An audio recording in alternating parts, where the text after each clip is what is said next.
It's a syndrome characterized by upward decline of the GFR, sufficient to decrease the elimination of the urine, nitrogenous waste products, urine, creatine, and other uremic toxins, and eventually in organ and in the products of nitrogen waste they will accumulate. Okay, associated with decreased urine output. Next. Okay.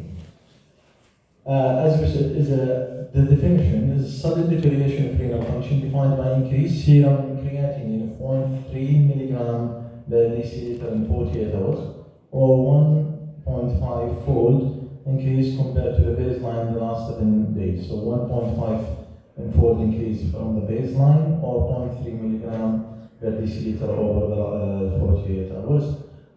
Or decrease in urine output less than half ml per kg per hour for at least 6 hours. So not less than 6 hours, because sometimes in the fifth and the last hour they might urinate a lot, and so we cannot consider that an acute kidney injury. This is according to the kidney definition, okay, association. Okay. Stages of acute kidney injury according to the KDIGO as well. Stage 1. So sometimes when you have the results reported back to you, you will find AKI 1 between two brackets, or 2 or 3. They mean the stages. Okay, you will see. So stage 1, 1.5 to 1.9 times the baseline within a week, or 0.3 milligrams, as we said, 48 hours, or less than 0.5 ml per kg per hour. Understood? 2 to 3 times the baseline, and or less than 0.5 ml per kg per hour for at least 12 hours. 3, which is the worst, 3 times the baseline, or serum creatinine above 4 milligram deciliter, or initiation of renal replacement therapy, which means the patient has been initiated in dialysis. Okay? Yes. And or the urine output is less than 0.3 milligram per kg for 24 hours, or anuria for 12 hours. Anuria is less than 100 ml per 24 hours. Oliguria is less than 500 ml per 24 hours. Okay? So whenever you see anuria, this is the same. They file a criteria about the risks, the injury, and the failure. Complete loss of kidney function is 4 week end-stage kidney disease, mortally famous. So any injury, we consider it acute. Any injury below 3 months time duration window, this is an acute injury. Anything above 3 months, this is a chronic kidney disease. Okay, next. The same, almost.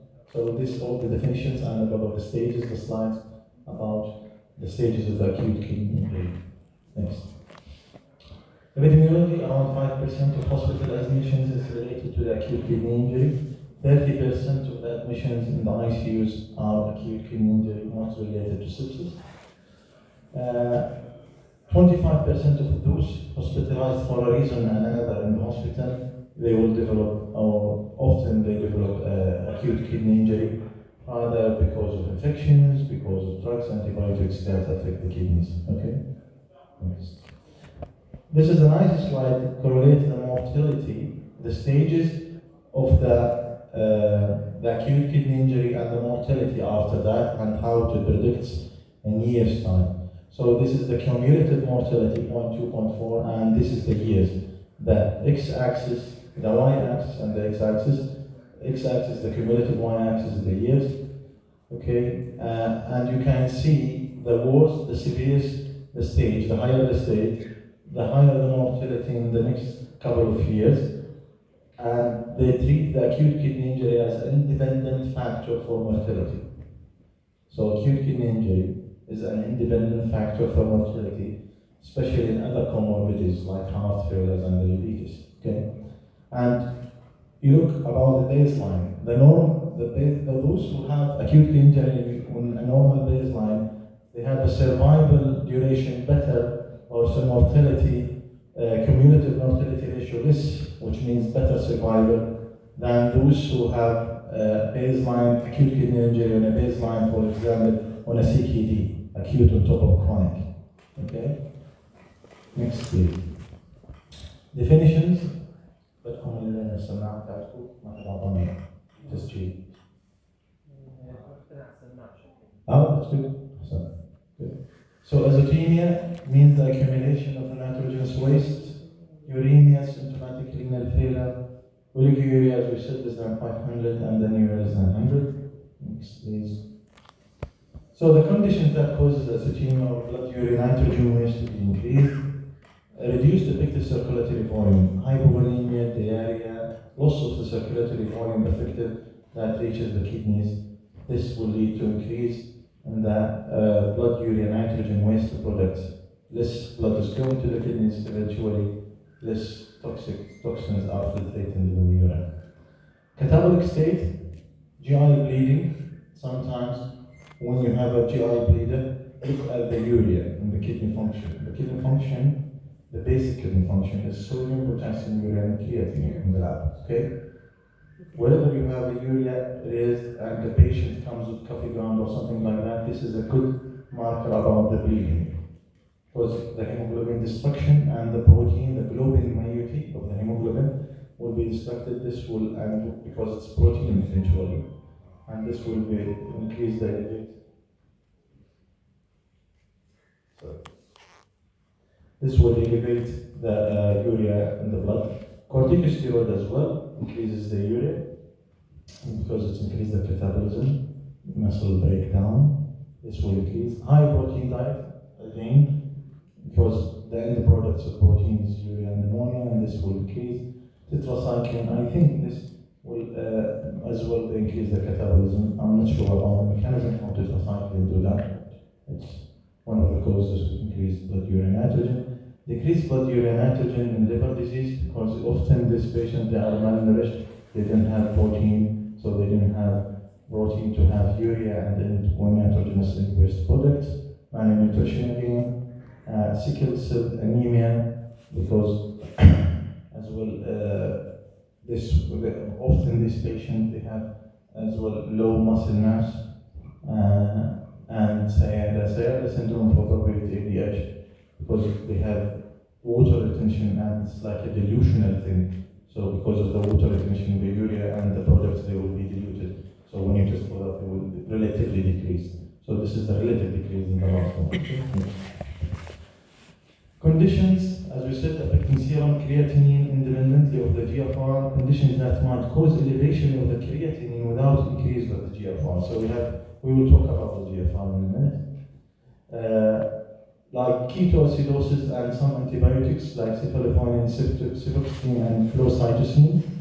These are drugs that increases the creatinine in the when we test for the blood. The kidney function, you find the creatinine is increased. However, the GFR is not affected, which means the GFR is not reduced. Okay? Non-creatinine chromogen, because these others. Aspirin, cimetidine, trimethoprim, like belcatrine, the well-known antibiotic. This is inhibit the tubular creatinine secretion. That's why creatinine, when we start patients on belcatrine, sometimes you find that the creatinine jumps, but this is not true. Decrease in GFR. GFR is still normal. Okay? Condition that causes decrease, advanced age, because often they have low muscle mass. Cachexia, liver disease is the same. Okay, liver disease decrease hepatic creatinine synthesis, and cachexia is what next. This is the glomerular tuft, wherever we have the front arteriole that goes and makes the glomerular tuft within the Bowman's capsule. Then we have the efferent arteriole. The filtration happens within the Bowman's capsule. The filtrate will go through the proximal convoluted, then the descending thin, ascending thin, then ascending thick, then distal convoluted tubule, then the collecting duct. As we know, all of these blood vessels will go through that, because during the filtration process, some of the electrolytes will go back to the blood. So because of there's co-transportation, for example, like sodium chloride, they are not wasted normally in the blood, in the urine that much. So when first filtrated, they will be reabsorbed mainly in the distal, in the ascending, the distal, and the collecting duct.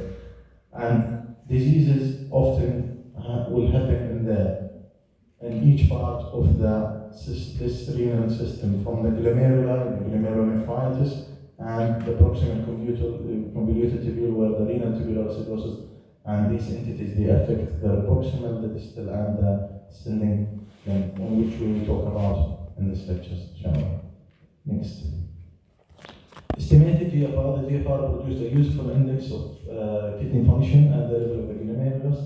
Daily GFR in normal individual, often 150 to 250 liters per 24 hour, or 100 to 120 ml per minute per surface area of 0.73 meters squared of body surface area. Creatinine, as we know, is a product of a muscle metabolism, breakdown of the protein, the end product, which is produced in a constant rate. So that's why we can somehow rely on that. So once it's produced in a constant rate and excreted in a constant rate, you can rely on that in measuring the GFR. So we cannot rely on a lot of those that they are not produced in constant rate. So to measure a GFR, something you need to have a constant rate of production, constant rate of excretion. That will give you somehow optimal substance to measure the GFR with. It's not always the case because, as we said, sometimes when you give the drugs that will inhibit the secretion of the creatinine from the tubules, this will affect virtually and wouldn't and will reflect some increase in GFR. However, it's not true increase. Okay. However, it's not a perfect indicator. They tried a lot of substances like inulin, and as you remember from the basics, they tried, and histology, they tried a lot of substances as an indicator for measuring GFR. Inulin, one of these test indicators as well, but the creatinine remains the mainstay for measuring and estimating the GFR. Creatinine clearance is approximately, as we said, around 100 ml per minute per body surface area. In a healthy woman, in a male, it's increased because we have male often they have more muscle mass. Next. We can estimate the GFR with something called gold equation, which depends on the age, sex, weight, to estimate the creatinine and the creatinine clearance. So this is probably the most useful, or I would say easy and favorable equation you can use. In the denominator, it's 140 minus the age multiplied by mean body weight divided by serum creatinine multiplied by 72. All of these, the result will be multiplied by 8.5 if this is female. Okay. Any questions until now? Next. Any questions? No. There is another equation, MDRD, modified diet related renal disorder. EGFR, usually there is a calculator. There is another good equation that depends on the serum creatinine, age, race, and sex. So this is the thing that you need to enter in the equation. Then you have the results of the GFR. Okay, it's difficult to estimate GFR in the acute kidney injuries. It's difficult to estimate GFR in acute kidney injuries because when you want to, especially there is this constants when you want to use the equations, the constants cannot be true when there is an acute kidney injury. When there is an acute kidney injury, stage 1, 2, or 3.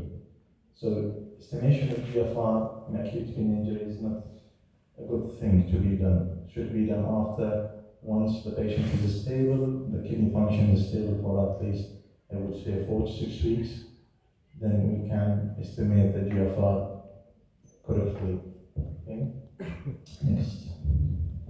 Another equations. So there are multiple equations. The thing that we use in the practical, in the practice, we use the MDRD and the Korotkoff. Next. This is the timing diagram detection of acute kidney injuries. Why is that important? So this diagram shows the serum creatinine rise and the GFR. So the serum creatinine rise often happens after the drop of the GFR. So the drop of the GFR happens first. There is a latency between the increase, the jump in the creatinine and the drop in the GFR. So first the GFR drops, the creatinine will stay somehow stable, 48 hours, 8 to 48 hours, then the creatinine starts rising. This will be reflected in creatinine.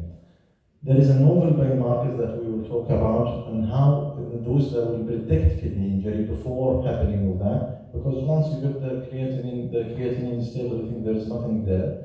However, after 48 hours, creatinine starts to jump. There is some novel biomarkers, we'll talk about that in review. Then it will show you. Then after the creatinine jumps, and we know now that there is an acute kidney injury, we will use the traditional biomarkers to differentiate between the causes of the kidney injury: pre-renal, renal, and post-renal. Next.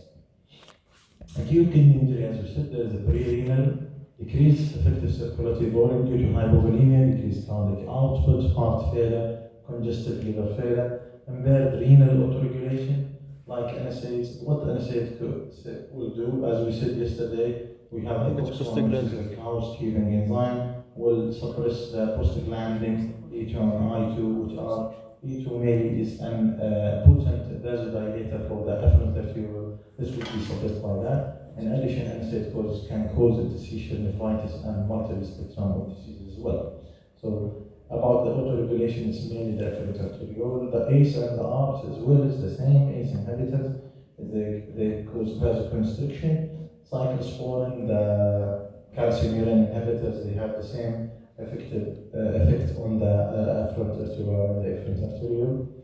We have intrinsic, or something we call it renal causes, intrinsic causes. We have the glomerular. First, we look, as we mentioned, the anatomy. If anything affecting the glomeruli, the bone capsule, glomerulonephritis will cause renal injury. Anything affecting the tubules and interstitial nephritis, drug, SLE, many entities we'll talk about later on. Ischemia, sepsis, ATN, acute tubular necrosis due to ischemia or infection or due to drugs. Okay, toxins, nephrotoxins. Vasculitis, malignant hypertension from TTP, HUS, hemolytic uremic syndrome, and thrombotic thrombocytopenic purpura. All of these, they affect the vessels, the whole vasculature that from the bonus capsule toward the end of the collecting tubule. So anything within the kidneys called intrinsic or renal cause of renal impairment. We have the post-renal, which is the obstruction mainly due to stone, obstructive uropathy sometimes, tumors, congenital bilateral biliourethral obstruction, congenital kidneys horseshoe sometimes like that, either intraluminal obstruction by stone or extraluminal, for example, fibrosis, sclerosis, or tumor. Okay. Next.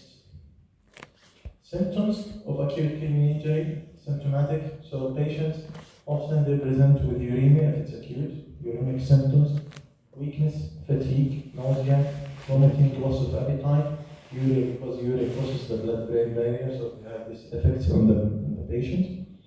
Flank pain, abdominal pain, if there is the cause of acute kidney injury, for example, a stone, patient might present with a stone renal colic. Okay. Volume status, overloaded or hypovolemic, so it depends. If the patient is having diarrhea and he's vomiting or removed diuresis, whatever, and he looks dry in the exam, this patient most likely has acute kidney injury is renal. And if he's overloaded, swelling, and something like that, this is cardiorenal syndrome. We talk about it. Cardiorenal heart failure induced, maybe acute, decreased effective circulatory volume, and eventually acute kidney injury. Okay. Blood pressure high or low, as we said, TTP, HUS, associated with hypertension, palpitation, high arrhythmia, bradycardia. When there is an electrolyte disturbance, wherever there is an electrolyte disturbance, we have this, we can see arrhythmias and tachyarrhythmias or bradyarrhythmias. Chest pain, uremic pericarditis, this is a good example about whether in uremic pericarditis, often the treatment is dialysis, so you have to get rid of the urea from the blood because it's very hard. So mild, or I would say moderate elevation wouldn't cause uremic pericarditis. It should be very severe, very high, and prolonged in order for the uremia to cause pericarditis and pericardial effusion. Urine output decreased, normal or increased. Encephalopathy changes, asterixis, confusion, changes in urine color, red and frothy, especially it depends. This will reflect the underlying cause of the acute kidney injury. If it's state or if you think about glomerulonephritis and dysuria and this stuff, or ATN. As well, next, in the AKI, the uremia causes related dysfunction, so some patients have increased bleeding tendencies. Okay. Vitals is quite important: blood pressure, respiratory temperature, heart rate, the puffiness of the face. For example, if the patient is having nephrotic syndrome, so the nephrotic syndrome, losing of protein, and this will have puffiness. Yes. And sign of volume and overload. Neck vein, you look at the jugular vein, and if there is overload in the right side, you will see the jugular vein elevated. Lungs, pulmonary edema or pleural fluid, or signs of chronic overload, lower limb edema, and signs of hypovolemia. All of these stuff will give you a hint about what's going on. Is it renal, is it renal, or most renal? So history and exam is the crucial in a patient with first or new presentation with first time acute kidney injury, incidental finding. Electrolyte disturbance, platelet dysfunction, as we said, urine changes because anything is happening in the kidney is affecting the urine. Next. Next, please. Next. Yeah, this is the hyperkalemia, and these are the changes of the hyperkalemia. Peak T wave, which means at least more than half of the QRS consuming QRS. What also hyperkalemia causes ST depression, widening the QRS, prolongation in the PR interval. So hyperkalemia is quite serious electrolyte disturbance. Whenever you see such changes, you should act rapidly and fast. Okay. Okay. Prerenal volume depletion, vomiting, bleeding, whatever. Decreased effective circulatory volume, like congestive heart failure, cirrhosis. So congestive heart failure, the pump is not pumping well, so there is no effective circulatory volume. Liver failure, there is no albumin or protein, so we lose by osmosis. There is a lot of fluid in the third interstitial spacing, so no effective circulatory volume. Nephrotic syndrome is the same, because of proteins. Sepsis and endotoxins will cause vasodilations, and this vasodilation will cause stasis of the fluid in the body, and decreasing the flow toward the kidneys and the vital organs. Renal vasoconstriction, hepatorenal syndrome. This is because of the activation of the RAS system. What is the RAS system, you know? Yes. This will cause that. So, hypercalcemia, as we said yesterday, hypercalcemic calcium.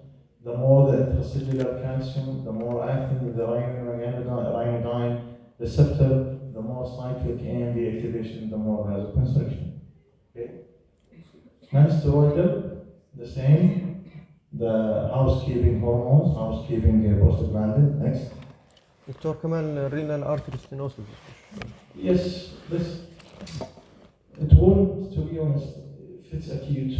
Have you ever heard about acute renal artery stenosis? If it's just a thrombosis. But renal artery stenosis develops over gradual insidious onset, slowly over time. So what they develop often, they develop secondary hypertension. If this, for example, if he has around, for example, 90% of its stenosis, then a clot comes, he might acutely present with acute kidney injury. But before that, he will present with hypertension. And part of your hypertension workup will be kidney function, okay? And if he is in young age, you will investigate for secondary causes. One of the secondary causes is renal artery stenosis. You will ask for tubular ultrasound, okay? So, rarely it presents with acute kidney injury also, okay? Might be, but this should be, there's something going in the background for a long time. History, volume loss, diarrhea, acute blood loss, heart disease, liver disease, all of these should be involved in the history. Whenever you present a case of acute kidney injury, all of these you should go through, you should ask. You don't just wait for the patient to tell you, because most of the patients, if they don't think about it, or sometimes they want to reassure themselves, they don't want to في مشاكل تلاقي عنده ejection fraction ضعيف بس من 2009 هو نفس الموضوع. Okay. Evidence of infection, diuretic use, thirst, and orthostatic symptoms. You ask about orthostatic symptoms.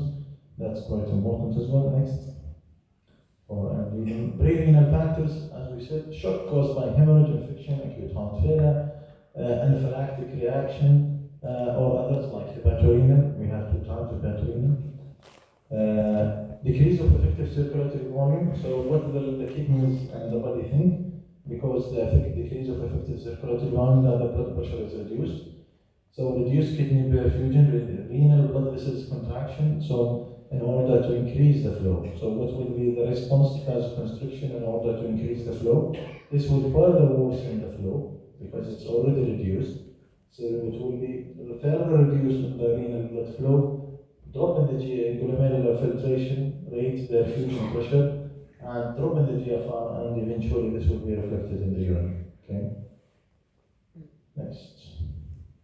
Pre-renal, these are the markers, we use them in the pre-renal. We have the blood urine nitrogen and creatinine ratio, milligram per deciliter, more than 20 to 1. This is like pre-renal, always when you ask for that. And the blood, it's easy, just dividing the blood urea nitrogen on the creatinine, and anything above 20, this is pre-renal. وين كنتوا يا شباب؟ شباب اللي دخلتوا إذا سمحتوا غادروا القاعة. غادروا القاعة إذا سمحتوا، سكروا الباب وراكم.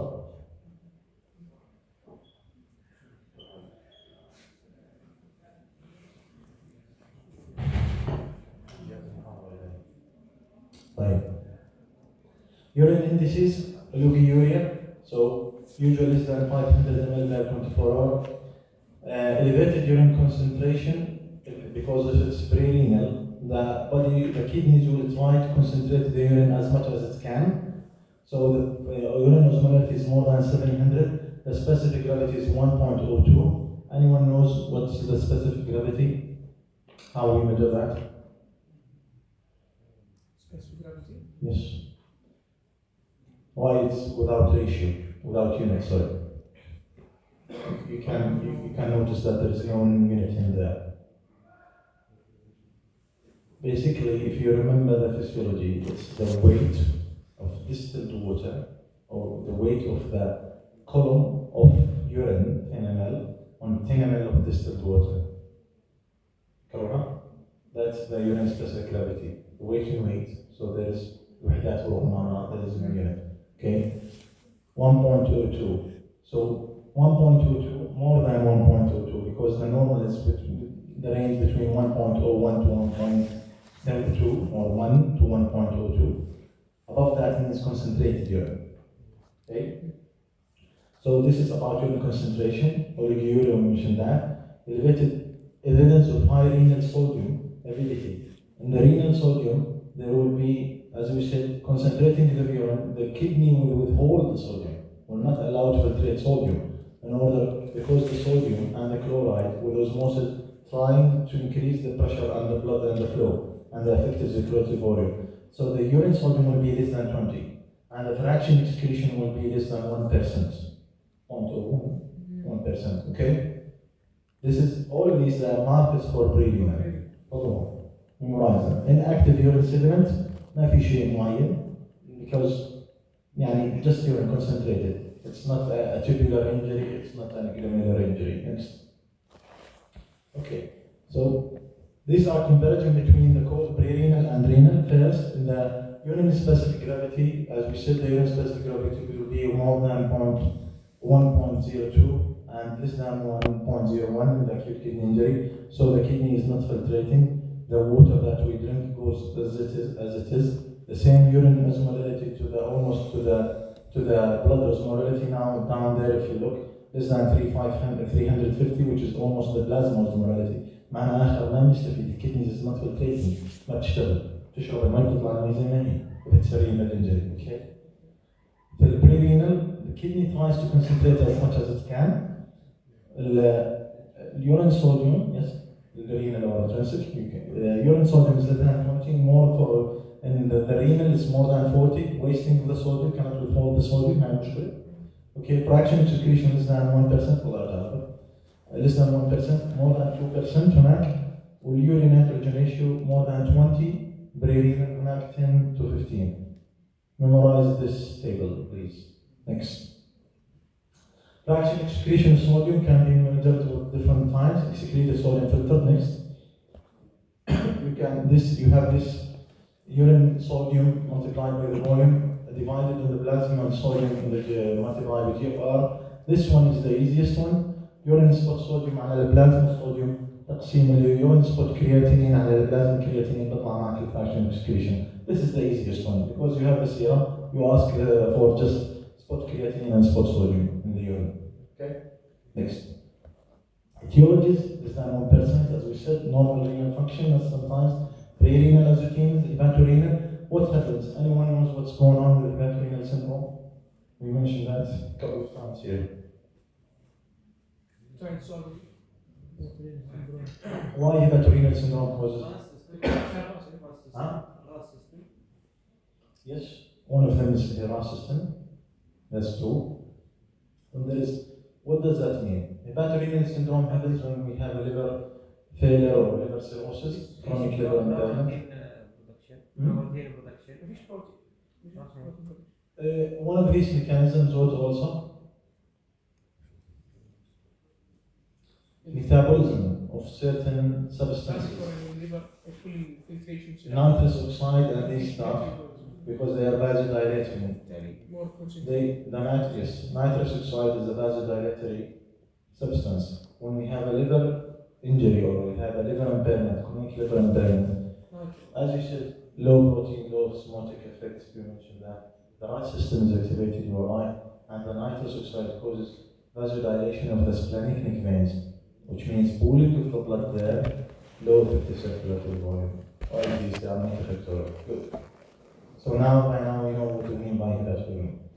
Early obstructive uropathies في بداية الobstruction بيكون بعدين ببطل لا بيتغير. Contrast nephropathy, because the contrast usually often we see the injury after 3 days, 72 hours, it causes vasoconstriction at the level of the afferent arterioles. Rhabdomyolysis and acute glomerulonephritis, they will give you this type of the ratio. Correction of volume deficit, the treatment is correction of volume deficit, discontinuation of such nephrotoxic drugs or any antagonizing medication, NSAID, COX-2 inhibitors, ACE, ARBs, diuretics, until the kidney function normalizes, we can restart them with caution, and often we repeat the kidney function after 5 or 7 days just to see how things are going, and we have to optimize the cardiac failure indication or heart failure indication in order to have an effective circulatory volume. Good. Post-renal causes, the least common, obstruction, 5 to 10% of the acute kidney injury. It occurs when the urine flow from both kidneys or single functioning kidney is obstructed. Obstruction leads to elevated intraluminal pressure, causing parenchymal damage. So obstruction will cause increase in the intraluminal pressure, so the filtrate will be back weak, and there will be venous congestion, and this will affect eventually the arterial system when there is an edema. So the arteries, yes, back pressure, no filtration, edema, and injury. And there is an injury, so which means no filtration, no further filtration. Parenchymal damage, blood flow, tubular function dysfunction, and decreased GFR. Okay, causes of post-renal, think about obstruction, extrinsic factor versus intrinsic, either intraluminal stones or extraluminal or luminal. Okay, clots, masses, papillary necrosis, تحصل أحيانا with some drugs, rhabdomyolysis, casts of the tubules, they will be necrotic and they will accumulate and causes crystals and casts, and this will block the pathway. Ureters, kidney stones, abdominal aortic aneurysms, they will affect as well. If they are quite large, they affect. Retroperitoneal fibrosis, this happens when patients sometimes they have radiotherapy to the abdomen because of colon cancer, and we know the kidneys, they are retroperitoneal organs, so any sclerosis, any fibrosis, that will affect the ureters, the pelvis, and will cause obstruction sometimes. And often, usually, these type of obstruction, they are not acute again, they are gradual and aciduous, but they present acutely when there is. So, for example, the patient will be doing well until more than 95% of the diameter is obstructed. So, they will mesh more, then they will present suddenly. Okay. Bladder stones, tumors, clots, neurogenic bladders, the same, though it's functional thing, but it's the same. Prostate, BBH prostate cancer, and stones and strictures. Clinical presentation, if you have you been to the surgery, have you been to the urology? So this is the obstructive symptoms, urinary frequency, urgency, intermittency, hesitancy, nocturia, and complete vomiting. So it's mixed obstructive plus irritative symptoms. Okay. History, changes in the urine volume, anuria or fluctuating urine volume. If there is total obstruction, often menuric, or sometimes we have something called post-obstructive diuresis. There will be a dilatation around the blocking or the obstructing region, and like the post-obstructive diarrhea, and they will have some leakage of urine. Okay, so sometimes they might have this fluctuation. This makes the fluctuation of the urine. Okay, flank pain, hematuria, and history of peripheral malignancy. Next. Any questions till now, Ismail? For those who ask me to make my lectures in Arabic, any questions؟ لغة الدراسة هنا يا جماعة الخير إنجليزي أول ما دخلت ولا لا؟ The last 4 years أتخيل إنه كان English ولا لا؟ So what do you ask me for Arabic? Next. Diagnostic studies, both void residual bladder volume, more than 100 ml consistent with voiding dysfunction. So we ask often when we do a CT, we do something called CT scan protocol without contrast. We ask the patient to have a full bladder. Or before that, we can do an ultrasound. If we have more than 100 ml post voiding, this is a residual volume, a significant residual volume, and often leads to thinking about bladder dysfunction. Radiological studies, ultrasound, CT stone protocol without contrast, you just send it, but you ask the patient to drink a lot, and once he feels hashram, you ask him to come to do the CT. He should have this bladder full. Nuclear medicine, we have the DIMSA scans that can. Yes, static images, and we have dynamic images, you're right. Retrograde biography, antegrade nephrostograms. Nephrostogram is when they do nephrostomies, they do opening from the back when there is an obstruction in the pelvis, and they put a drain from there, so they will start draining just from the back. The drain is in the pelvis, renal pelvis. They can inject the dye, and they can do the imaging. It's good. Some of them antegrade and some of them retrograde. Okay. This is pre-void. You do pre and post-void, and you assess that. Next. Post-renal acute, post-renal acute renal injury, acute kidney injury. The treatment is to relieve the obstruction, lower tract obstruction. First of all, if it's urine retention, neurogenic bladder, أول شيء بنعمله we put in acute kidney injury. We put a Foley's catheter, bladder catheter, in order to relieve this retention. But you have to be careful in the practice. Do not relieve if the patient, do not allow more than 1,000 ml or 1 liter drain in the first hour. Then we have to do, for example, if you drain 2 liters, sometimes some of them, yes, vasovagal, and they might do hypertension. That's all vasovagal maybe. So this is quite important, especially in elderly, because often you see retention in elderly. This is an entity, you see it more in elderly. And the BBH, ناسين حالهم. I have seen this case once in the emergency بالمؤسسة during the residency program. All of a sudden, once the دكتورات إذا دخلتوا قبل ما تقعدوا إذا سمحتوا غادروا القاعة.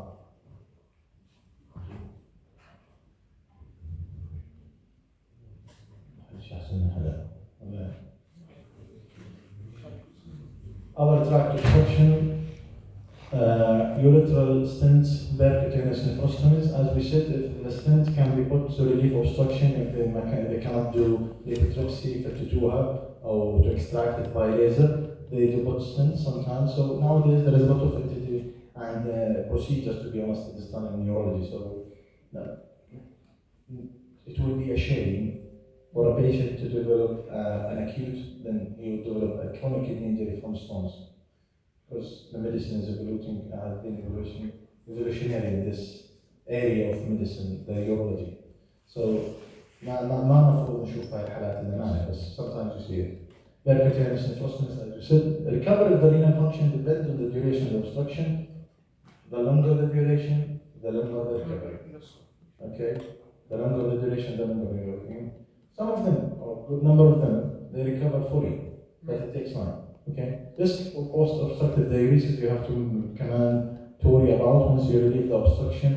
They will have gush of fluid. This will cause hypertension sometimes and further injury. Post-obstructive diuresis, loss of fluid quickly, loss of effective circulatory volume, so further injury for the worsening of the GFR, the creatinine first, then plateauing, then improvement. Okay? Have to bear in mind the post-obstructive diuresis. Next. This is the percutaneous nephrostomy. جماعة العيار انتقشنا الريولوجي بتمنون إياها. بيجي from the back. Yes, بيصوروا under the fluoroscopy. Where is the site? They insert a needle, guideline, dilator, but then they put the drain and they do these things. Next. And they do the retrograde or antegrade nephrostogram where they inject a dye to see where is the obstruction. This thing is something called double J. Yes, the double J. The double J is from its name, J from here, J from there, to relieve the obstruction. Itself, this will allow the tiny stones to pass through. It's a temporary thing, so it can be removed after a couple of weeks. Next. Intrinsic AKI, we have ATN, acute tubular necrosis, acute interstitial nephritis, acute glomerulonephritis, which have separate selectors for that, because lung, acute vascular syndromes, intratubular obstructions. Next, so we'll start talking about ATN. ATN is due to tubular damage, acute necrosis, which accounts for around 85% of the causes of renal or intrinsic acute kidney injury. So we have ischemic and we have nephrotoxic. So the major two ischemic kidney injuries characterized by only inadequate GFR because renal blood flow is inadequate now that to maintain parenchymal cellular function. So the blood vessels that supply the tubules, so also the tubules, the whole system needs blood supply, nutrients to be supplied, the tubular cells to stay alive. So there is reduce in the blood, but clots for a reason or another, obstruction, ischemia, reduced blood perfusion to there, they will have ischemic injury, and apoptosis sometimes and often necrosis, they will start the tubules, they start to die. Nephrotoxins drugs, this will cause patchy. So the difference between the ischemia and the difference between the ischemic and the ATN is this is what we are talking about. These are the blood vessels. This is the lumen, and the lumen with the ischemia will cause will affect the integrity of the cells.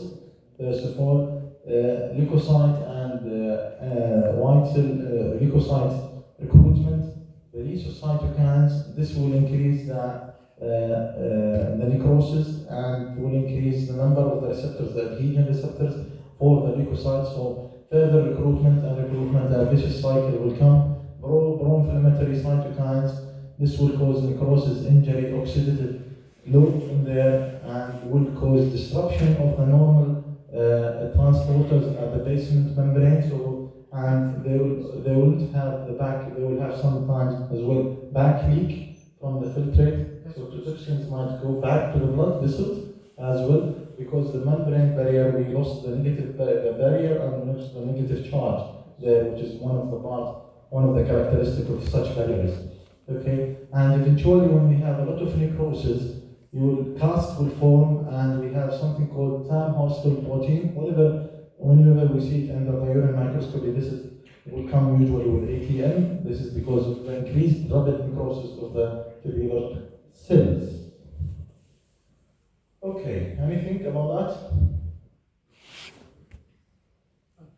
Okay, so again, ischemia, endothelial injuries, activation of vasoconstriction, because again, thought that effective circulatory volume is low, and then vasodilation, leukocyte adhesions, because the receptors for the leukocyte adhesion, they are increased, more expressed in the cells, so more recruitment, more adhesion, more recruitment, capillary obstruction and continuous ischemia. On the other side, tubular injury, disruption of the cytoskeleton, the basement membrane, loss of cell polarity, so now there is a back leak, apoptosis, necrosis, disconation, tubular obstruction, TAM house field, thin house filled crystals, and because of this obstruction, the pressure will be higher before the obstruction and back leak will be built up.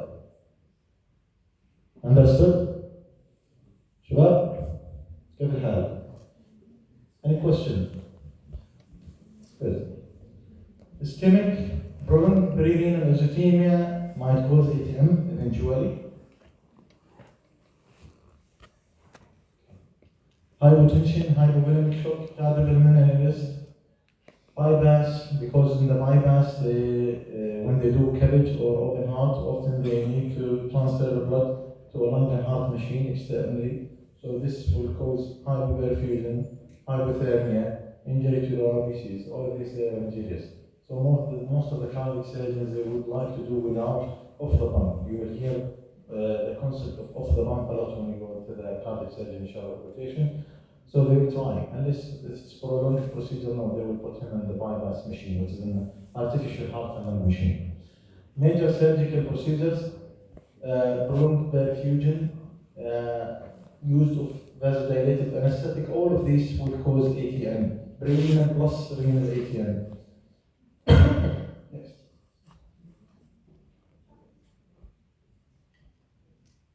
Nephrotoxins. So just I have to mention something about that. The difference between the ischemic الجهة المقابلة لي بصوت عندكم. If you have any questions, please raise it to me. Okay.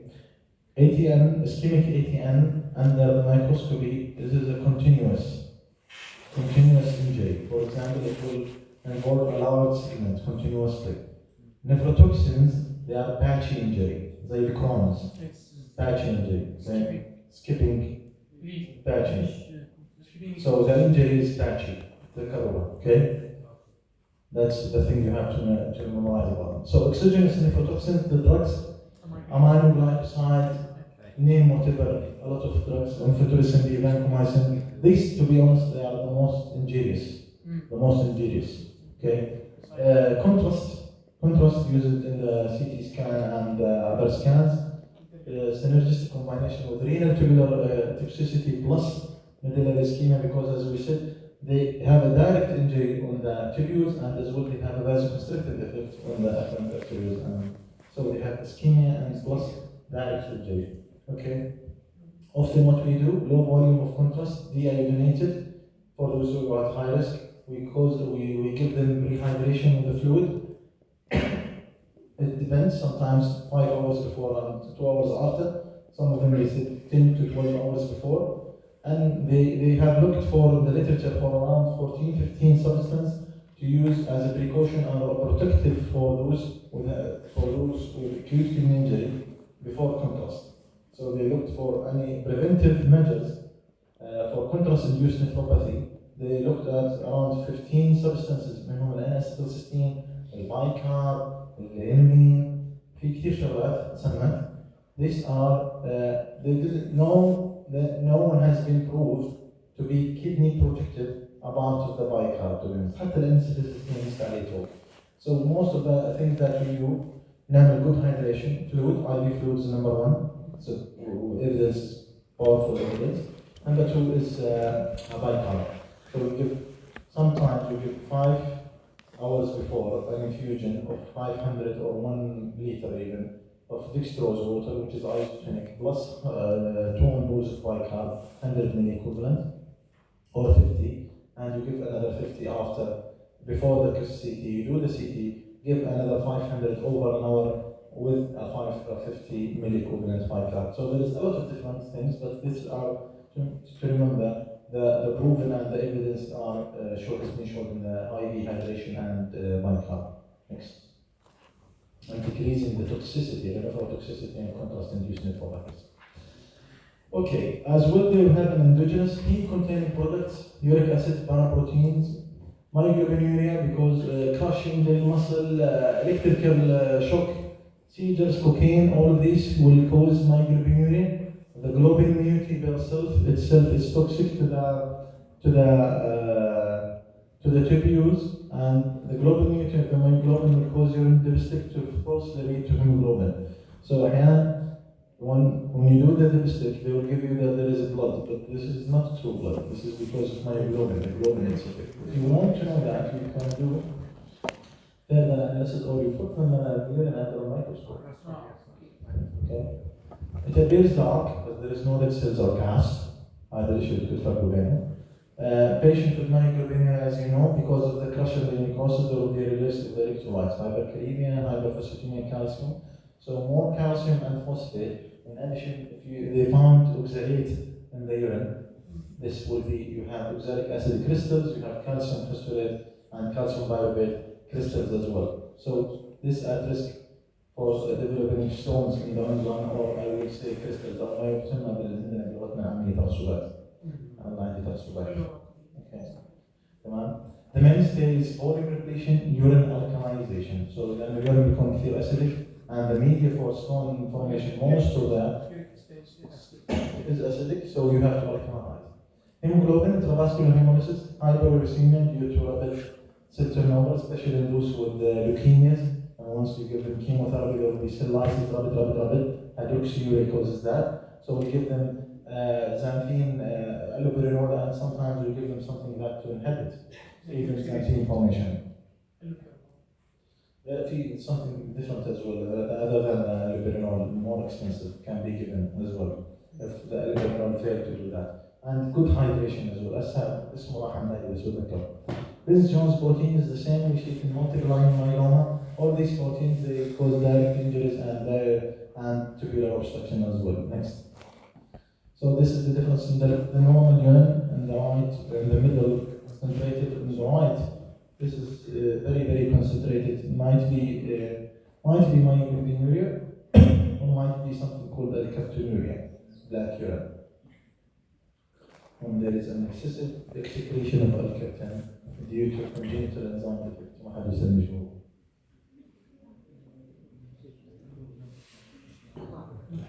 Okay. موضوع اللي قرأ في اليوس إنجليزي ممكن يكون متذكر. هذا السلوجي. حكينا عن ATM. We have initiation phase, acute decrease in the GFR, but it will not be reflected quickly in the creatinine. So as we sit down, GFR goes first and then creatinine jumps. So there is a lag, 8 to 48 hours. Then all of a sudden the creatinine will jump. Maintenance phase, كلهم راح يدخلوا في بلاتو.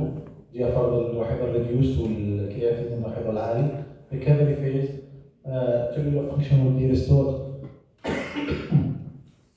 Sorry, sometimes the patient is with oliguria. Just it's worth to mention that the contrast-induced nephropathy and the myoglycosides as well, the myoglycoside nephropathy nephrotoxicity, we have something called oliguria and non-oliguria injury. Some of them, with acute kidney injury, they come with oliguria, and some are not. But the urine will be, as we said, the urine osmolality is 300 specific gravity, as it is not concentrating. يعني urine حتى لو بطلع urine بس it's urine without any significant بدون أي فائدة. There is no toxins يعني kidneys is not filtrating for toxins. Okay. But for those with oliguria ATM, one of these probably features, when he started to make urine, the urine started to make features in the heart. بلشت المخ يتكبر. Okay. Urine indices, urine volume maybe, uric nanometer حكينا. Also, tenuric urine concentration, which means the plasma osmolality and urine osmolality are almost the same. Again, evidence of renal sodium wasting. Kidneys cannot handle or cannot retain sodium, so it will be wasted in the kidney in the urine. Fraction excretion more than 2%. Sediments, tubular epithelial cell cast, non-hospital proteins, and granular cast. These are the sediments and the cast we can see under the microscope of the patient with ATM. Okay, so these are the normal biomarkers of the acute kidney injury, not just the ATM, to be honest. The acute kidney injury that I mentioned, that we can use them in between 8 and 48 before we start seeing the rise in the creatinine. And all مطلوب منكم حفظهم. Neutrophil gelatin is associated like NGAL, KIM1, interleukin-18 urinary, urinary liver type fatty acid. It's good to know about these biomarkers. Yes. Next. This will show you when they start to rise before even we start seeing the creatinine rising. The first one, the angal, probably, start to rise as early as first 3 hours. First 3 hours of the injury before we start seeing the creatinine. So the creatinine will come after 48 hours. Rise. We have the Kim one, the blue one, the Kim will start rising and continue rising until 24 hours, and it will plateau and then it will come down. We can see the cysteine C as well, it's fluctuating. It starts early, higher, then it comes down, then again there is biphasic, so cysteine C is biphasic. Then creatinine, we know how's the creatinine. So it takes around 24 hours the creatinine to start rising. After 40 hours, we will see the peak of the rise of the creatinine. So these are good biomarkers if we have the fancy to do them to predict an acute kidney injury. Next. Treatment supported, non-specific pharmacological treatment, and acute dialysis. So the indications for acute dialysis you should know about, you should memorize by heart. Volume overload, not responsive to medical treatment. Metabolic acidosis, not responsive to medical treatment. Hyperkalemia, not responsive to medical treatment. All of these you should know. Uremic complication, encephalopathy, pericarditis, and seizures are all those indications for acute dialysis. Okay. ATM mortality dependent upon comorbid conditions around 50%. Recovery of renal function نشوف الحسن حظ around 90% once the sepsis has resolved with hypertension high remote. تمام. Although not necessarily back to the normal baseline, some of them they might have a new baseline and chronic kidney disease, but with a little more question. Non-uric ATM often have a better prognosis than the uric ones. Next. Interstitial nephritis.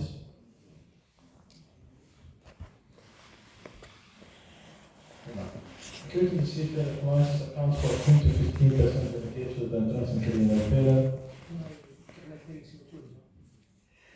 Hematuria penis, this is bladder cancer, bladder cancer and cancers. No, I don't think so. Interstitial nephritis. I will tell you that. No.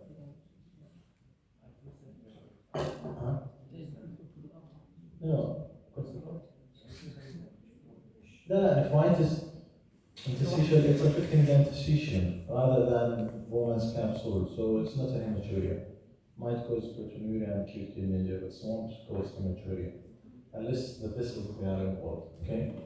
Acute interstitial nephritis affects around 10 to 15% of the renal causes and transit causes, which is characterized by interstitial inflammatory response with edema and possible tubular cell wall damage. Although drugs account for more than 70% of the causes, but some immunological disorders like SLE, Joker, sarcoid, this all might cause interstitial nephritis. Next. Symptoms: fever more than 80%, rash 20 to 50%, 25 to 50%. Peripheral blood eosinophilia is quite characteristic when you do a CBC. The eosinophil is very high. You find it in interstitial nephritis. Urine often contains red cells. So here, that's good. Sorry. No, red cells, 95% white cells and white cell cast. Proteinuria can be a feature, particularly in cell-induced interstitial nephritis, but it's usually modest. Eosinophiluria can be detected by right hand cell staining. So we can see eosinophil sometimes if there is a leak. Drug-induced penicillin, cephalosporin, sulfonamide, rifampicin, phenytoin, furosemide, NSAIDs, quite common to do interstitial nephritis. Malignancy, idiopathic, as well we can add BBIs. BBIs causes interstitial nephritis. Infection-related, bacterial, viral, ictericia, tuberculosis can cause nephritis as well.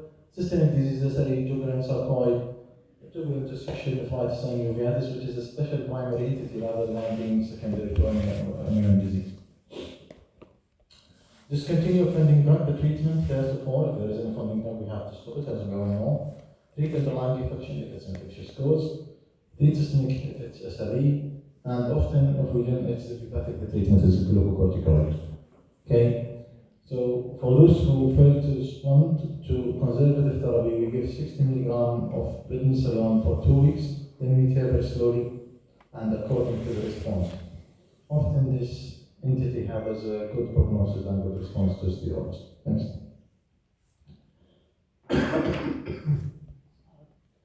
Good. Acute kidney biopsy is the definitive to know what's going on. That's why, especially if it's an SLE, because the SLE stages, we have an SLE nephropathy, which is 5 stages, inshallah, I can later on in the rheumatology. The 5 stages, it depends on the morphology and the morphology and the histopathology as well. So kidney biopsy is crucial here if we think about interstitial nephritis. This is an essay how it's worked. The slide repeated from yesterday about the housekeeping and how things is going on. And we said the prostaglandins, the COX-1, they are responsible for housekeeping, kidney, renal, stomach, and platelets, all of these integrated. This is maintained by COX-1. Next, please. How they are nephrotoxic? First, can have vasoconstriction they can cause vasoconstriction renal, they cause interstitial nephritis as well. So, and they can cause it as well, directly to the tubules, they can cause sometimes at the end as well. That's the more common is renal. Okay.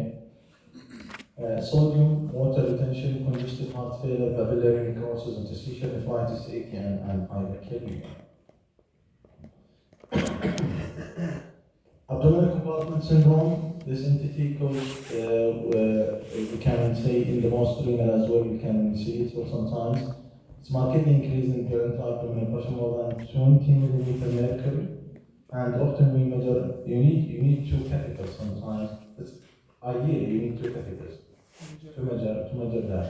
How we measure the abdominal pressure? Any ideas? Rectal, that's rectal. Vaginal. Rectal and ureter, and you're in the bladder. So you put 2 catheters, one in the rectum and one in the bladder. And rectal minus the bladder equals the intra-abdominal. Because you have a bladder, you have fluid. In case you don't have fluid, you put no. Within this abdomen, you have a bladder.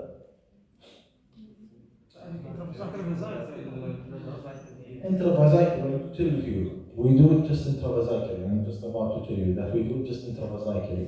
Because when you put a fluid catheter, you drain the fluid, empty bladder, then the pressure will be reflected in the intra-abdominal pressure.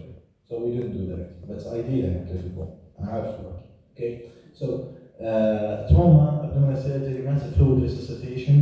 This will lead to increased intra-abdominal pressure, impairment of the renal venous system, and eventually this will lead to back leak, again, post-renal and acute kidney injury. Treatment is to reduce the pressure, either if there is ascites, you do a paracentesis, ultrafiltration, NG if there is obstruction, and decompression surgery if there is a need. Cardiorenal. What does that mean? Who have ever heard about cardiorenal syndrome? Cardiorenal syndrome is 5 subtypes. From its name, yes. Yes. So it's type 1. So cardiorenal, it's a dysfunction from its name, which means syndrome. This dysfunction of the kidneys, either related to the heart as a consequence, or vice versa. So stage 1, acute heart failure causing acute kidney injury. Type 1, acute kidney due to acute kidney injury. Type 2 is chronic heart failure causing decreased fluid loss. Type 3, renocardiac, they cause it. So they cause acute kidney injury, fluid overload causing acute heart failure. Okay. Type 4, chronic kidney injuries causing hypertension, diastolic dysfunction, fluid overload and diastolic dysfunction, and chronic heart failure and subsequent hypertension. Type 5, which is related to the sepsis, secondary, both of them. You have stunted heart, or you have decreased ejection fraction, decreased effective circulatory volume, and both of them they will be affected, or ischemia or MIs. Okay, secondary. Next.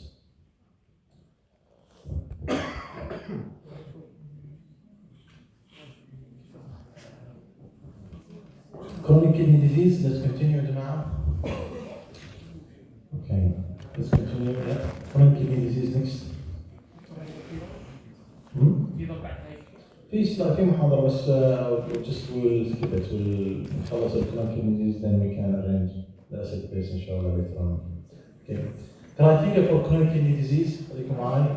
Markers of kidney damage more than 3 months, as we said. Albuminuria 30 milligram per day, and albumin creatinine ratios they're more than 30 milligram. Less than that is normally we excrete around 15 to 20 milligram per day of albumin, which is fine. Microalbuminuria as a term does not mean that the microalbumin is small, but microalbuminuria about the amount, because the albumin is a big molecule, moderate to large molecule, 62 kilodalton. Okay, so you have, it's not, whenever you hear microalbuminuria means the amount is less. Okay. Urinary sediments, electrolytes, other abnormalities due to tubular disorders, and abnormalities detected by histology. Decreased GFR more than 3 months, as we said, and we have the categories from next, please. And this is the clinical classification about the stage 1, stage 2, stage 3, depending on the GFR. If GFR above 90, normal or high, this is stage 1, stage 2, between 60 and 89, stage 3A 49 to 59, stage 3B 30 to 44, stage 4 50 to 15 to 29, and anything below 15, this is end stage renal disease or stage 5. Okay? And the other side you can see A1, A2, A3, which reflects the microalbumin, the albumin excretion per day, less than 30 milligram, between 30 and 300 and 300. In order to memorize it, less than 30 and more than 300 milligram per day, anything in between, this is A2. Okay, next.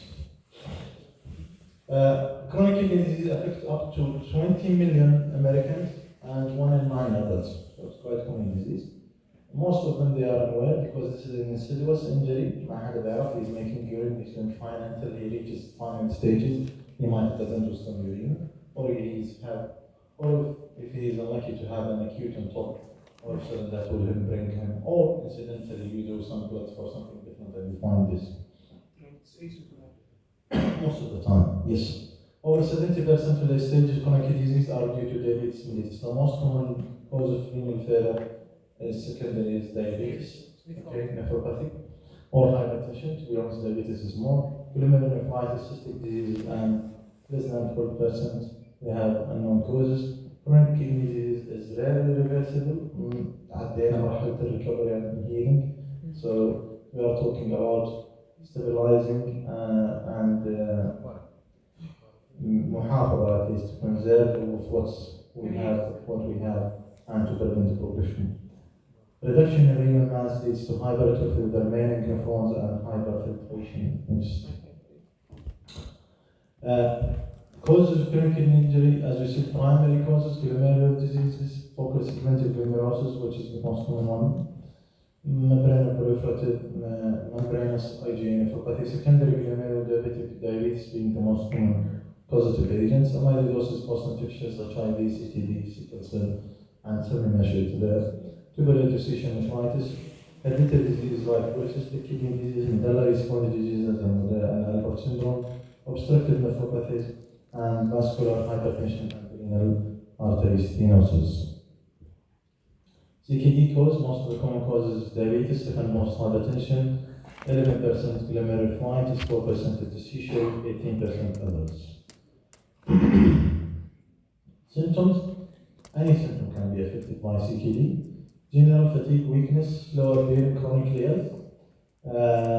And those with chronic kidney disease, they have something called uremic fever. They want the uremic breath or uremic fever.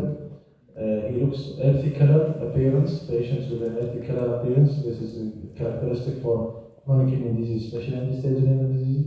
The skin pruritus, easy visibility. As we said, uremia affects the platelets function and platelet segregation and causes platelet dysfunction, so they are easily bleeded.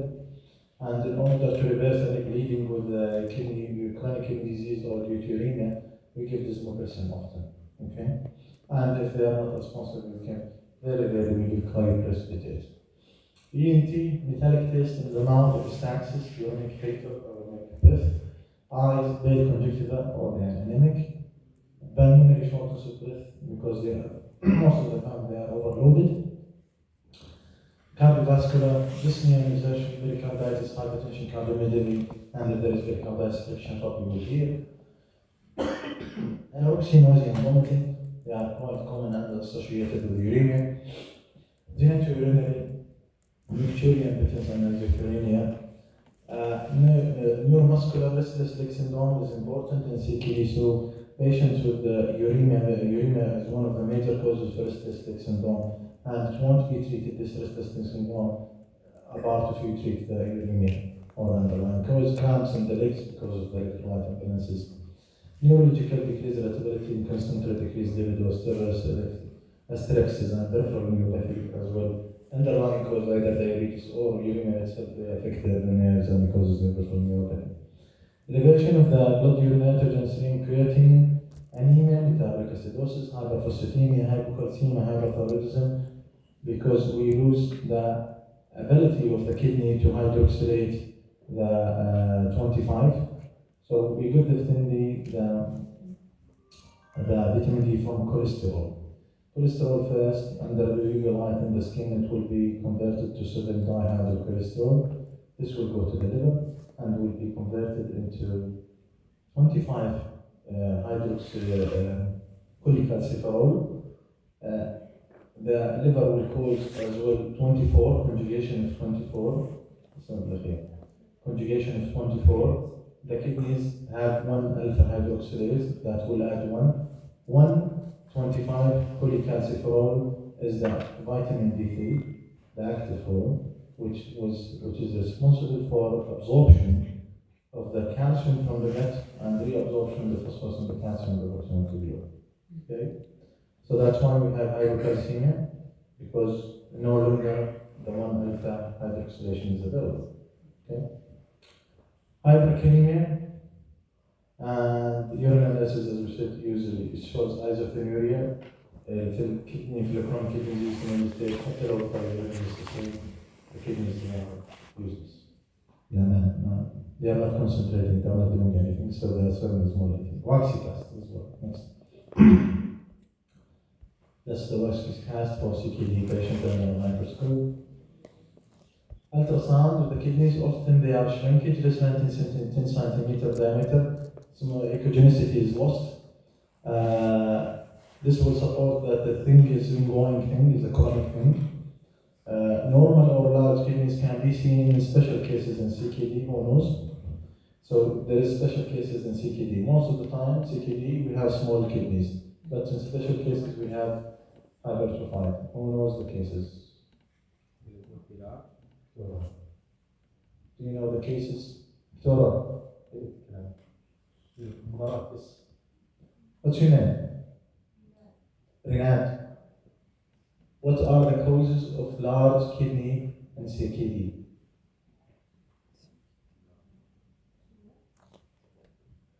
Anyone knows? Yes, that's good. Yeah. It's just large because of anatomy. Yes, there are. الدكتور اللي بيعملوا شو اسمه؟ Acutely, but once it's chronic after time, it will shrink even in the لما يعملوا دايلسيس بصير سيست عندهم. Before dialysis. Before? Yes, excellent. HIV and amyloidosis. HIV and amyloidosis as well, they causes large CKD. These are the conditions where the kidneys will be large and the CKD. Apart of that, the kidneys, most of the time, they will be atrophied, less than 10 centimeter diameter. Okay? Amyloidosis, paraproteinuria, anything that will cause infiltration, this because infiltration and the precipitation of the proteins will cause enlargement in the matrix and interstitium. That's the cause. But the kidney is not functional. Next. So these are the where the CKD is affected: anemia, fatigue, pallor, breathlessness, platelet abnormality, we mentioned ecchymosis, bleeding, mucus bleeding, pruritus, and pigmentations because of the anemia and other things, osteomalacia and hypothyroidism, osteoporosis, sclerosis, we mentioned that yesterday, and because of the vitamin D and the hyperparathyroidism as well, because of low calcium, low phosphorus. What derives excretion of PTH normally? Normal people, what drives excretion of PTH? What drives the excretion of PTH from the parathyroid gland? Sure? احكوا. Hypo? Are you sure?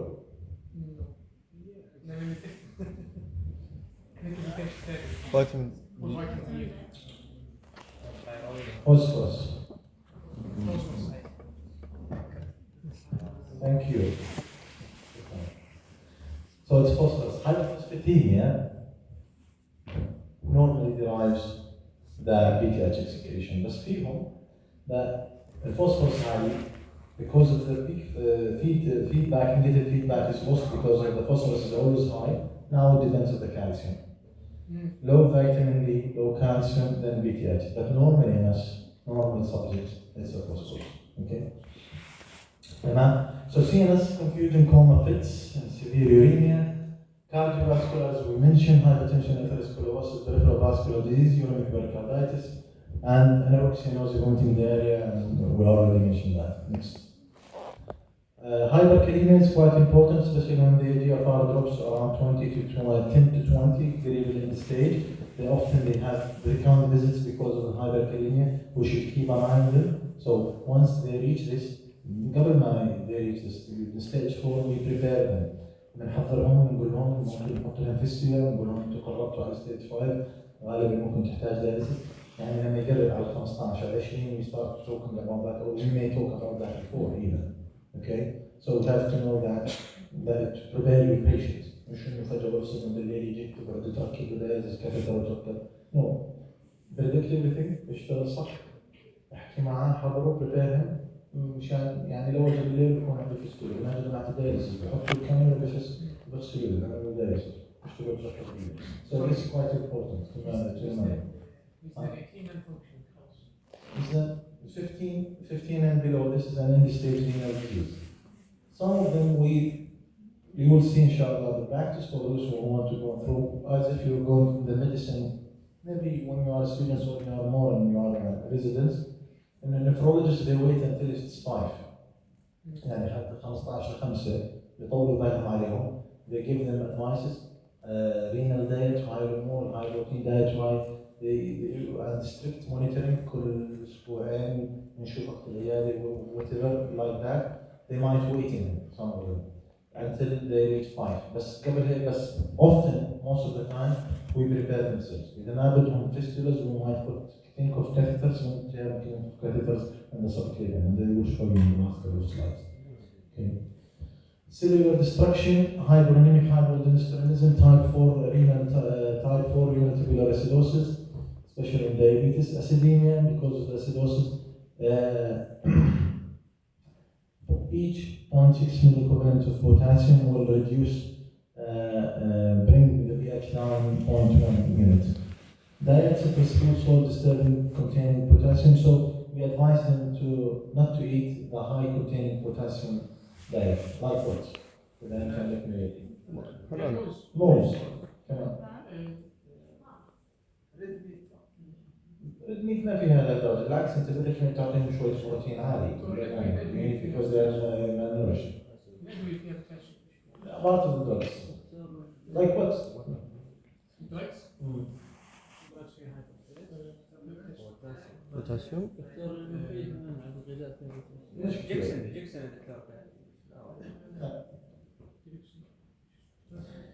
أموكلان antibiotics amoxicillin. إذا تنتبهوا في منهم بيجي hydrate sodium أو في صوديوم عالي، في منهم بيكون معاه potassium. Okay, so you have to make sure that some drugs. It's not the diet, to be honest. Most of the time it's the diet. Tamar, mouse, batata. If they want to eat potato, what you want? ترنز them ينقعوها بعدين يقلوها لأن البطاطا المسلوقة حقها عالية. Okay, tomato is high. Citrus juices they contain a lot of potassium. So these things انت ما بتقول ما بتحرمه بس تحكيه يقنن. Often there is a renal diet or the renal dietitian or there is a dietitian that specializes in chronic kidney disease patients. So they give the advice. أعطوهم رشوة أعطوهم على الموضوع. Okay. Then there is something there. عشان ينتبهوا. Yes. Yes there is. حبتين مش مشكلة بس أنت تكمل إن الناس تروح كثير. يعني مو نص موزة ولا موزة مش مشكلة. بس أنت يعني ما تحرمهم من شيء ما تحرمهم من أي شيء بس تحكي لهم بكميات واحنا لازم في بلادنا لازم تحكي بكميات ما لازم تتوقع على بالك حتى لو كميات قليله شو كميات قليله انا مره بتذكر جالس في الطوارئ part of this he came with sugar around 900 افطرت حد لا طب شو اكلت؟ اكل بوك 60 الصبح مش معتبر حاله ماكل مش ماكل مش مفطر والله العظيم والسكر عنده 900 بكيلو anyway drugs that decrease the secretion of potassium like amiloride, aldactone, spironolactone, ACE, that's all the one that you know, and the uptake, the beta blockers, because the beta will prevent the uptake of the potassium within the cell, though it causes hyperkalemia. Next. Acid-base disorders, metabolic acidosis, because as we said in the chronic kidney disease now we have RPA type 4, retention of acids and loss of base, so we have this acidosis. Some of them they might put them in the early stages or even within the stage in a disease on tablets in bicarb tablets ممكن يعطوهم تمام فهاي الشغلات نهتم لها. Cardiovascular complication because the initial therapy of the hypertension is ACE راح تستغربوا بتقول ACE is causing hyperkalemia and might cause renal injury but it's a renal protective drug in diabetes even with end stage even with CKD. It rises the creatinine the acceptable rise after initiating or commencing a patient on ACE or ARBs is 1/3 of the baseline. بمعنى if a patient comes to you with a 200 milli-equivalent 200 milligram creatinine, serum creatinine or 2 milligram whatever, 1/3 of the 200 or 1/3 الاثنين كم؟ يعني تقبل لحد 60 okay? So if you repeated the creatinine after a week and it's around 250, 240 or 260 even, that's acceptable. Repeat it after another week. If it's stable, that's fine. Okay? But more than that, no. Either you reduce the dose or you get comments on that. But because it's renoprotective, ACE and ARBs, they are renoprotective, even within state. Blood pressure and chronic kidney disease plus diabetes should be less than 130 and 80. مش الرقم العادي مثل GNC 8 report less than 114 or over 90. This blood pressure should be less than that. The lower the pressure, the more protective. More probably the GNC 9 nowadays. احنا ال 125 are being hypertensive. So في الآخر report. Pericarditis, chest pain and fever, pulsus paralysis and friction run if there is no infusion. Congestive heart failure, volume overload, shunting, arteriovenous fistula for dialysis and anemia. All of these, for example, in the exam, the board is monitoring, they often bring patients with the chronic kidney disease who go into tissue. If the fistula is high or low. Okay, next. This is the trial about the early sartan amlodipine, and they put these patients on this combination, and they followed up the patients. They found that the early sartan has the better improvement in the creatinine and even the stability and prevent the progression of further injury. Next. Okay. Sodium HCl2 جزء من 7 سنين 10 سنين تقريبا بس احنا الفوشطة عندنا تقريبا من 5 سنوات. SGLT sodium glucose co-transporter inhibitors of renal protection. These transporters they are found in the thick ascending and the distal and the collecting as well. Not the collecting, the thick ascending actually. They are first of all they were introduced as a diabetic medication, anti-diabetes slowly, because it prevents absorption of sodium and glucose and it causes glucosuria. Okay. But they found that they have an anti-hypersensitive characteristic, anti-failure characteristic, and renoprotective characteristic. So nowadays, given the guidelines of heart failure, the fourth drug nowadays changed the heart failure guidelines. SGLT2 inhibitors is number 4. In addition to the hydroxyzine beta blockers, ARBs, or hydromorphine, number 4. Now, start number 4. SGL2 دخلت في الهارت فيلر في الجايدلاينز even without diabetes the man can يشتغل diabetes now without diabetes heart failure can give SGL2 very quickly. It's quite good. Also, as well, the same as the ARBs and the ACE, mild increase in the creatinine initially, stabilizing plateau, that's fine, you accept 1/3, always 1/3 is acceptable, more than 1/3 no. So you accept 1/3 rise from the baseline, that's fine, you keep on it because it has a renal protective heart failure and this stuff. Next please. Dapagliflozin, imdagliflozin, these are the names of these drugs. Look at the urine albumin creatinine ratio in the Credinus trial, and they commenced the patients on that, and they looked at the this is a clinical placebo double-blinded trial. They put patients on placebo, some patients on the placebo arm, and the other patients on the canagliflozin, that's GLT, and they looked about the creatinine and the geometric mean of the urine albumin creatinine ratio. You can see obviously there is a stabilization. I would say improvement, probably initial improvement and stabilization with the SGLT arm. Next. Again, the drop in the GFR was this and the progression was better. Next. Complication of CKD, we mentioned anemia because decreased erythropoietin production because we got the erythropoietin is produced in the kidneys. Especially we start to see anemias when the GFR starts to fall below 40. Many patients with iron deficiency as well gut absorption of iron is impaired in young patients. So ferritin in CKD should be around 300, especially patients with early stage renal disease. We don't say that 70 is normal, we should be less than 300. Unless the patient is having sepsis or chronic inflammatory process, it should be around 500. Other than that, there will be secondary hemochromatosis. Okay? Low-grade hemolysis for platelet dysfunction and the hemodialysis also plays an important role. We give them something called recombinant erythropoietin stimulating agent, either erythropoietin or gamma-biotin aronicid. Some of them, the first one is given 3 times a week, the other one is given as an injection subcut, all of them once weekly. Okay, once they come to the hemodialysis or even before. Before you give them erythropoietin, you should replenish the iron stores.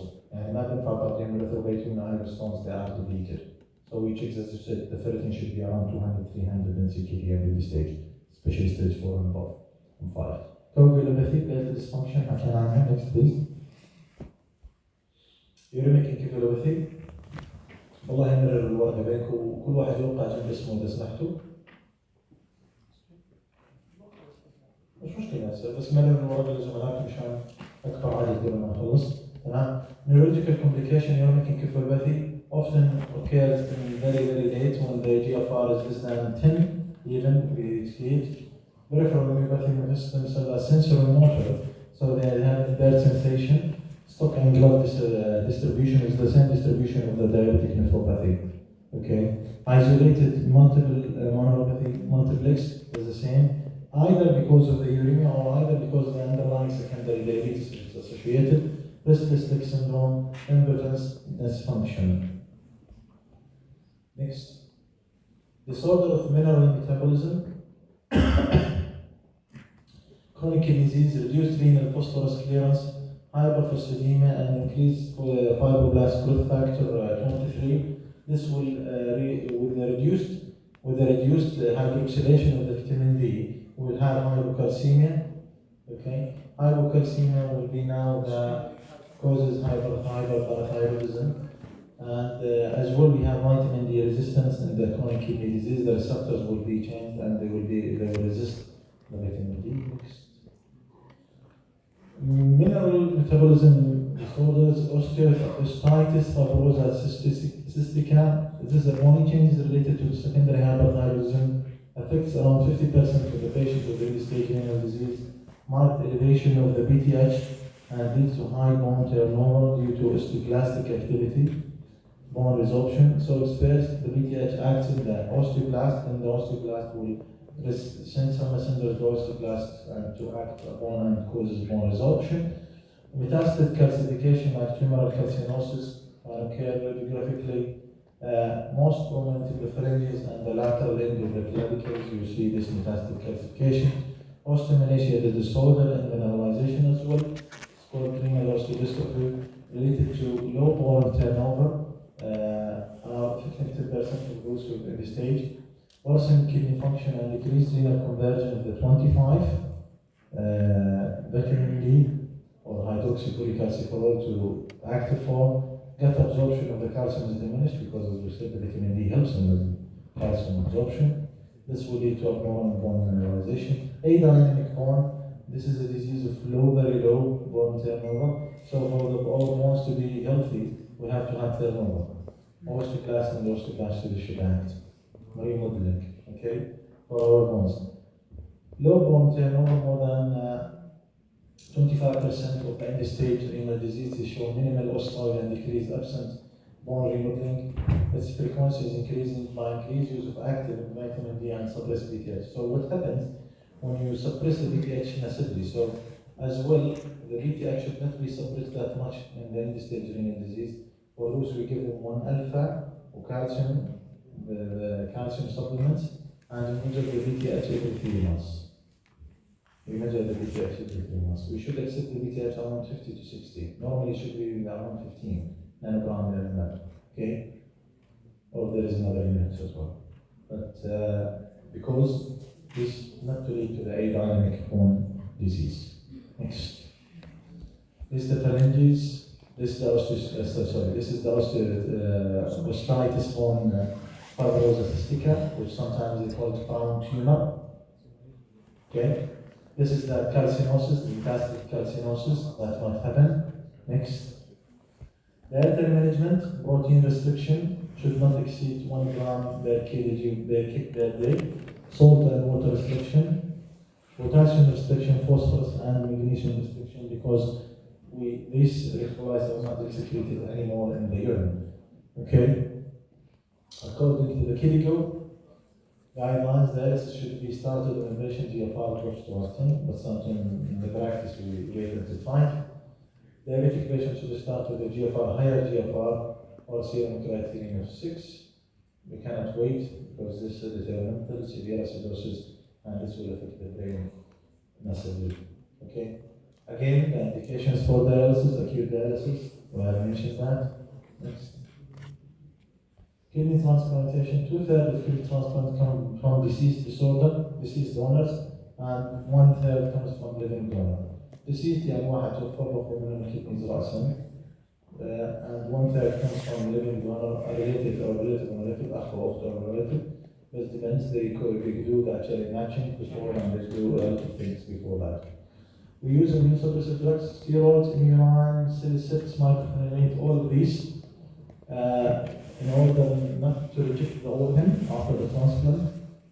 Factors that are important in determine the outcome, the AB or blood group and the HLA, they are quite important as well.